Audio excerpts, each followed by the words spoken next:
กิดภาวะโลกร้อนอ๋อเข้าใจแล้วงั้นเรามาช่วยเก็บขยะที่มันไม่ลงถังกันดีกว่านะได้สิ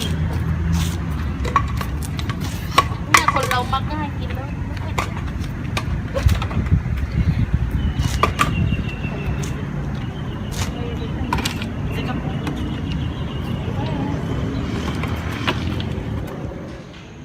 แพลวเมื่อวันก่อนเราไปเจอ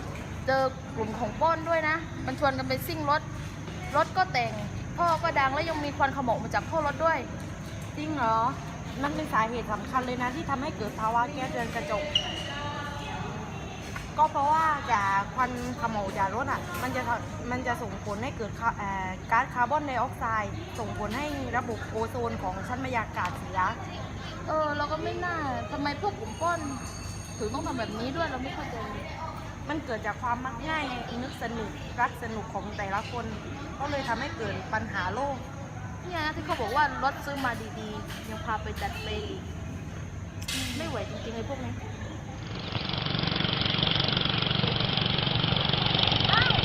เอ้าไปเราไปซิ่งกันไหมไปสิไป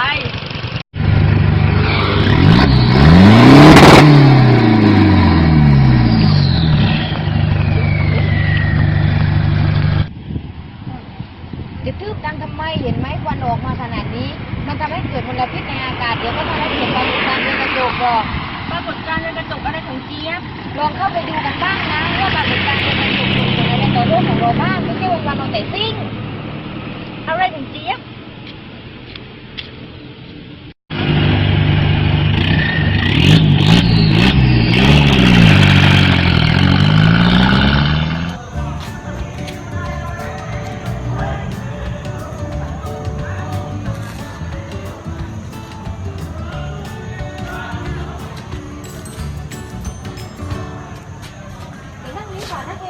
โอเคกับกิ๊กมาไงเห็นว่าจะซื้อของมาให้อ่ะมาช้างั้นเดี๋ยวไปห้องน้ำก่อนแล้วกันนะระหว่างรอห้องน้ำโอเคไปรอนี้นะ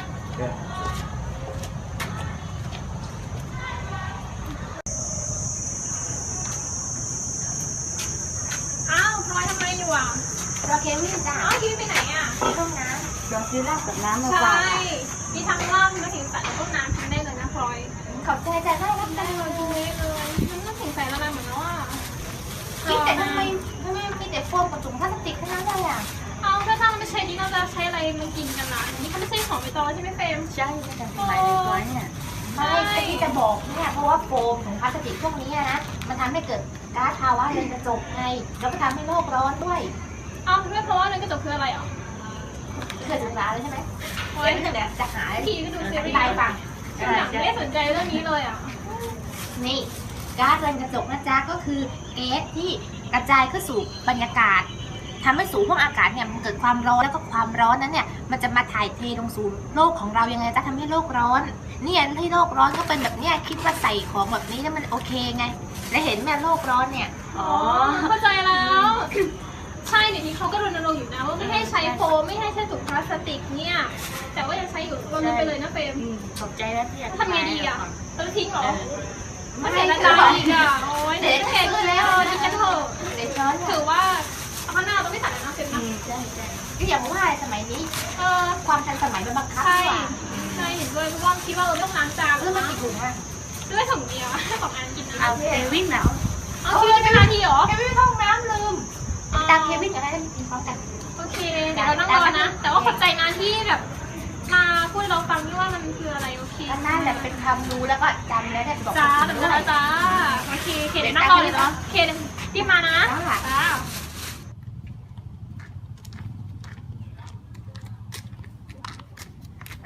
ทิ้งขยะตรงนี้เลยดีไหมอะที่เกียจไปตรงนู้นนะมันไกลดีเหมือนกันเห็นเขาทิ้งกันเยอะจุดเลยดีไหมจุดเลย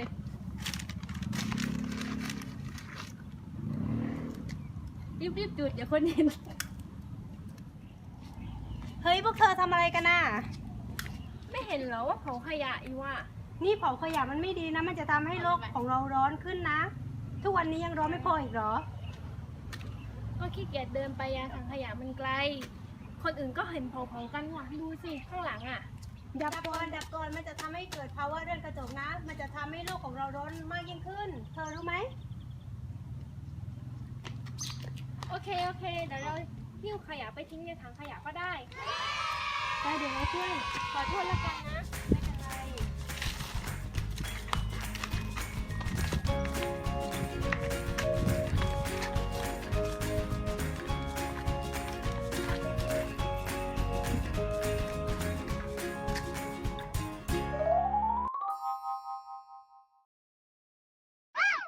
การยุบตัวของพื้นที่ชายฝั่ง ภูมิอากาศแปรปรวน โรคระบาดรุนแรง และผลกระทบอื่นๆ ส่งผลให้มีประชากรบาดเจ็บล้มตาย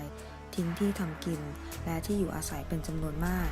นอกจากนี้ประชาชนยังจะได้รับความเดือดร้อนจากการขาดแคลนอาหาร และน้ำดื่มที่ถูกสุขลักษณะระหว่างภาวะน้ำท่วม และความเสียหายที่เกิดกับระบบสาธารณูปโภคต่างๆ ซึ่ง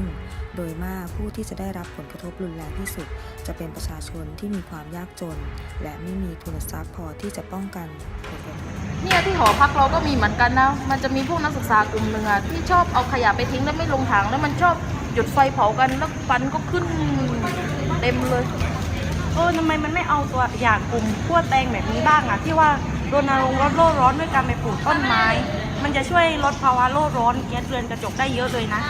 ใช่ตามจริงอะปลูกต้นไม้ดีนะ ช่วยทดแทนต้นไม้ที่ถูกทำลายไปด้วย แล้วก็ได้สร้างก๊าซออกซิเจนให้เราด้วย ใช่ มันเป็นแค่ส่วนหนึ่งเล็กๆน้อยๆที่ต้องร่วมมือกันจากตัวเราเอง เนี่ยที่มันเกิดแบบนี้ก็เพราะฝีมือพวกเรากันแท้ๆเลยนะ อืม